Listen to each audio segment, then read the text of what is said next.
There are certain moments in your life that look ordinary from the outside but echo with the truth of a childhood you never got to live. People who lost their childhood too early carry a stillness that isn't peace, but something they learned long before they understood the word burden. They sit at gatherings with a polite smile, but inside there's a strange distance, the kind that forms when you grow up carrying weights you were too small to lift. How they rehearse worst-case scenarios in their mind. They don't talk about it, but you can see it in the way they soften their voice, in the way they scan the room before relaxing, in the way they apologize for being tired. People who lost their childhood too early learned survival before they learned being young.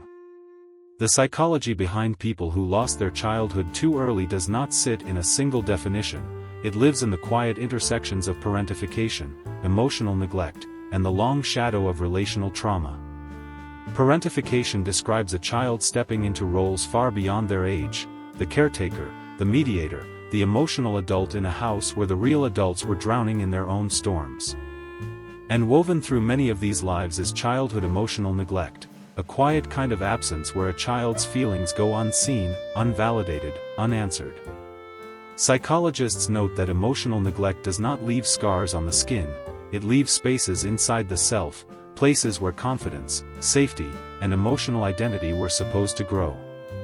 Trauma adds another layer. Early instability or emotional deprivation pushes the nervous system into long-term alertness. Hypervigilance becomes not a choice but a survival language, a way the body learns to predict danger even long after the danger has passed. Attachment theory echoes these findings. Children who become the emotional adults of the household often grow into adults who struggle to trust, to rely on others, or to believe that being cared for won't turn into disappointment. This leaves a lasting imprint on how a person loves, fears, copes, and carries themselves through the world. You might know this feeling too. You grew up being the responsible one, the child who cleaned up the emotional mess, smoothed the arguments, held the tension in your tiny hands as if it were your job to keep the family from falling apart. You didn't get to be loud. You didn't get to be messy. You didn't get to be fragile. Maybe you remember sitting in your room, listening for footsteps, trying to guess the mood of the house before you walked out, because safety depended on predicting the emotional weather. You learned to stay quiet when you were hurting. You learned to smile when you were scared. You learned to act older than your age, because no one else was acting older for you. And even now, years later, you still catch yourself holding your breath in moments that should feel simple. You still protect everyone around you, even when no one has asked for your protection. You still apologize for taking up space, as if existing is an inconvenience. It's not that you don't feel things deeply. It's that you learned a long time ago that expressing your feelings made life heavier for everyone, so you packed them away like fragile belongings you weren't allowed to keep. Deep inside, a part of you is still waiting for someone to notice how much you carried before you ever learned how to carry yourself. People who lost their childhood too early carry very specific, quiet patterns, behaviors so subtle they often don't realize they're doing them. They overthink small decisions because they grew up making big ones. When you've been responsible for too much too soon, even choosing dinner can feel like a test you're afraid to fail. They flinch emotionally at raised voices, not because they're weak, but because they spent years decoding danger in the smallest shifts of tone. They say, "I'm fine," too quickly, like a reflex they can't unlearn, a survival script written into their bones. They rarely ask for help. Not because they don't need it, but because needing anything used to feel like a burden. They take care of others automatically, pouring support into everyone else while forgetting that they, too, deserve gentleness. They struggle to relax. Stillness feels unsafe. Rest feels unearned. Silence feels like the moment before something breaks. They avoid childhood photos, childhood stories, anything that reminds them of a time when they weren't allowed to simply be a child.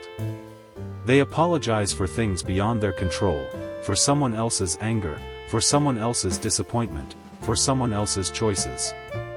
It's the old wound of responsibility, echoing through adulthood.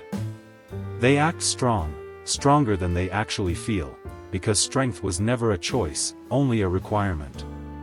They distrust moments of joy because joy felt fragile when they were young, something that could be taken away the moment they got too comfortable. And when someone finally treats them with softness, they don't know where to put it. Kindness feels foreign. Gentleness feels suspicious. Love feels like a language they were never taught to speak. But here's the quiet truth: none of these behaviors are flaws. They are souvenirs of survival, proof of a childhood that ended too soon, and a strength that began too early. The truth is simple, but it isn't soft. People who lost their childhood too early didn't grow, they adapted. They adapted to households where emotions went unmanaged. Where adults were drowning in their own storms. Where safety was unpredictable, and the child had to become the emotional anchor just to keep the family afloat. Some grew up with a parent who was physically present but emotionally absent, a kind of silence that teaches a child to become their own caretaker long before they're ready. Some grew up with responsibility far beyond their age, caring for siblings, mediating fights, calling relatives during emergencies, gathering courage in small hands that were still learning how to write their own name. And some grew up in the shadow of chaos, alcohol, illness, violence, financial instability, worlds so unstable that the child became the glue, the peacekeeper, the mature one, the one who never broke, because everything else around them already was. These roots run deep. When a child is forced to be an adult, something essential doesn't get built. Not because they lacked strength, but because they lacked space. Space to be held, space to cry, space to explore, space to be carefree, naive, innocent, all the things childhood offers but they had to give away. And years later, they wonder why they struggle with vulnerability, why relaxation feels dangerous, why they freeze when someone asks, "What do you need?" Because answers like these were never rehearsed. Only survival was. They learned to read the room before they learned to read themselves. They learned to soothe others before anyone ever soothed them. And the child they used to be still lives inside them, quiet, watchful, waiting for a moment when it's finally safe to be young. But adulthood arrives, and instead of innocence, they carry a whole childhood they never got to live. Parentification is the core mechanism most associated with losing childhood prematurely. Parentification happens when a child takes on emotional or practical responsibilities of a parent. Emotionally parentified children often develop hyperresponsibility, suppressed needs, difficulty trusting care from others, insecure attachment patterns. Psychologically, parentification rewires the child's internal world around the belief, "My worth comes from what I do, not from who I am." Childhood emotional neglect occurs when a child's emotional world is unrecognized or dismissed. This leads to numbness around emotions, chronic self-blame, difficulty identifying needs, fear of burdening others. When emotions go unanswered for too long, the child internalizes a dangerous idea: "My feelings don't matter." Early emotional deprivation or instability activates the body's long-term survival systems. The nervous system learns hypervigilance, scanning for danger, bracing for emotional impact, suppressing vulnerability. This is not personality, it is physiology shaped by survival. The child becomes someone who is always on, always prepared, always anticipating the next hit of chaos. When early caregivers are unreliable, emotionally or practically, the child grows up with relationships that feel unsafe or unpredictable. They may become avoidant, protecting themselves from closeness, anxious, fearing abandonment or rejection, or oscillate between both. Children who parent their parents rarely learn how to safely depend on anyone. They shape the adult's identity, choices, and emotional world without them even knowing where the pattern began. Psychologists call it parentification. You call it growing up the moment you were needed. It feels like being the strong one even on days you're falling apart. It feels like giving more than you ever received. It feels like carrying a family on shoulders that were still small and shaking. It feels like a childhood spent solving adult problems while your own stayed untouched. Psychologists call it emotional neglect. You call it being the child no one checked on. It feels like crying silently because you believed noise would make things worse. It feels like never learning the difference between "I'm fine" and "I'm hurting." It feels like being unseen in a room full of people. It feels like emotions that never learned how to announce themselves. Psychologists call it hypervigilance, you call it sleeping lightly, loving carefully, and trusting slowly. It feels like constantly anticipating the worst. Like bracing before every emotional impact, even when none is coming. It feels like your body is always prepared for battle, even in moments meant for peace. Psychologists call it insecure attachment, you call it feeling unsafe in love and too responsible in relationships. It feels like wanting closeness but fearing it, craving comfort but expecting disappointment, needing someone but not knowing how to rely on them, offering care but never believing you deserve it back. It feels like holding people with trembling hands, afraid they'll slip away or worse, afraid you'll need them too much. It begins quietly, the kind of quiet that feels like a held breath inside the soul. When someone tells you, "Relax, everything is okay," and your body stays tense anyway, because safety was never something you could trust. Or when you sit at a dinner table surrounded by people laughing, and you feel strangely older than everyone, even if they're twice your age. It's not maturity, it's the weight of years you didn't get to be young. Maybe you've noticed how you over-explain yourself even when you did nothing wrong. It's the leftover instinct of a child who always had to justify their feelings to avoid trouble. You step into a room and instantly scan for danger, tone shifts, facial expressions, the energy in the air. Others call it intuition. You know it's survival. You say, "I've got it," even when you're exhausted, overwhelmed, or quietly breaking. Because once upon a time, if you didn't have it, no one else would. You take care of everyone, friends, co-workers, even strangers, with a tenderness no one taught you, a tenderness you once needed for yourself. And when someone finally asks, "What do you need?" your mind goes blank. You stare at them, not because you don't need anything, but because no one ever taught you how to name the things you've always gone without. Sometimes, at night, you lie awake replaying conversations, apologizing in your head for things you didn't do, worrying you sounded too much, too quiet, too distant, too emotional, too something. You aren't overreacting. You're reacting from a place that learned to survive unpredictability.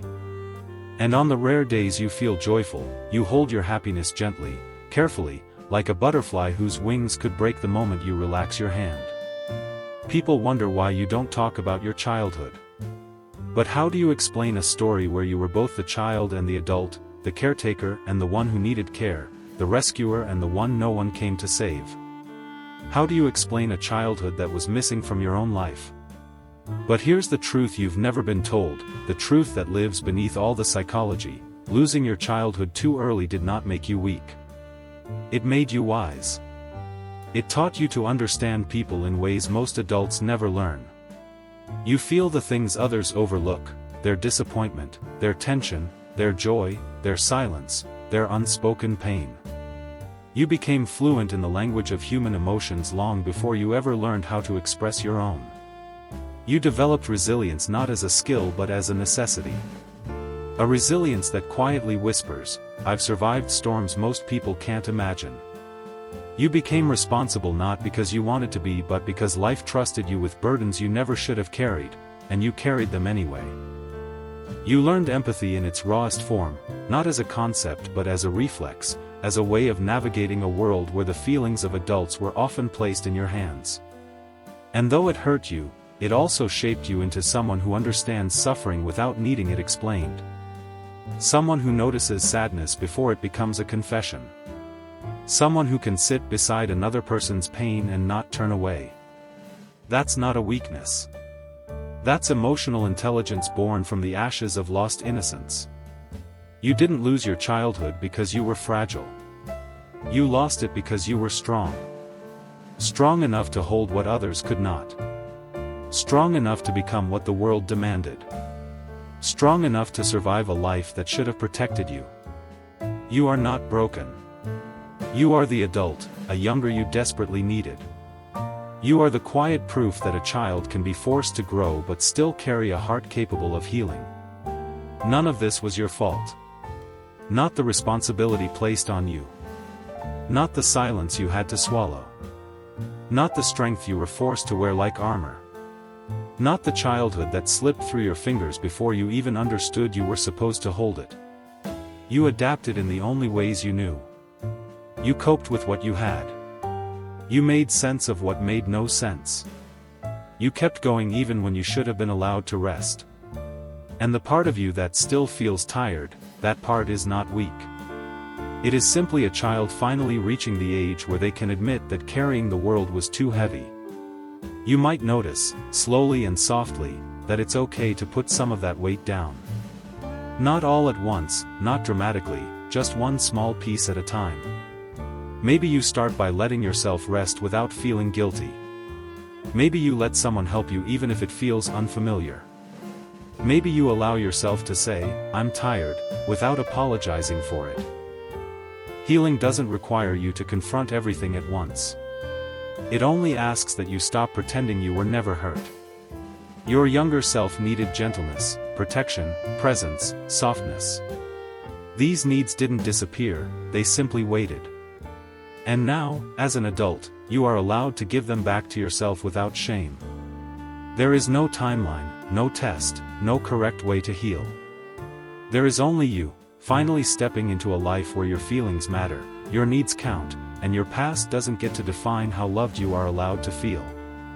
There is a deeper story beneath your survival, one that psychology explains, but the soul feels in its own language. You were not meant to carry the weight of adulthood so early. Yet something in you, something ancient, tender, and quietly luminous, rose to meet the world's demands long before you had the words to describe your pain. Some people call it resilience. Some call it instinct. Some call it destiny. But it feels more like this: a small light inside you refused to go out.